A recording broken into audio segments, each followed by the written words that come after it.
Hi, it's me again with Corel Tips and Tricks. Part two of this, probably not really necessary, but if you take your fonts that we've already created in part one, and I'm going to left click, right click, put an outline, then we can just add colors, and I'm actually going to use these colors. So get your Smart Fill tool, go ahead and get up here and get your eyedropper, and we're going to get this blue. Of course, it's in the way, so I'm going to go ahead and do the N, the A, the E, I'm just going to try to copy their colorization. Then go back to the Smart Fill tool, get the eyedropper again, and let's get this light pink. And a lot of the letters are light pink. Matter of fact, this whole row is. Now we just need to make sure that we get rid of the outlines here when we're finished.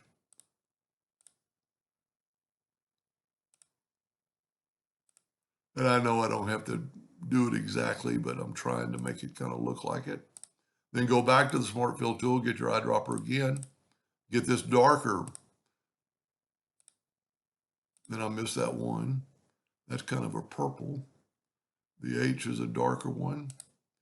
The R is a darker one.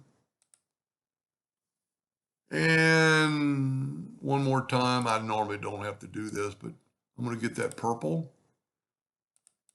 And looks like the A and the T, the A. And I'm going to go ahead and make this D that color. Now I missed the part of the S, so I'm going to just get it right here. Now we've got them all done. Select it all and right click no outline. It'll make it really stand out. Now, if you printed this on like a dark blue shirt, go to arrange, order, back a page. That's what it would look like.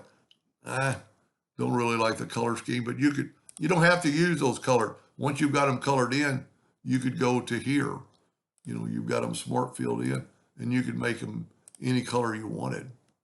And you could also do whole lines of color by selecting them, and we'll make them that burnt orange.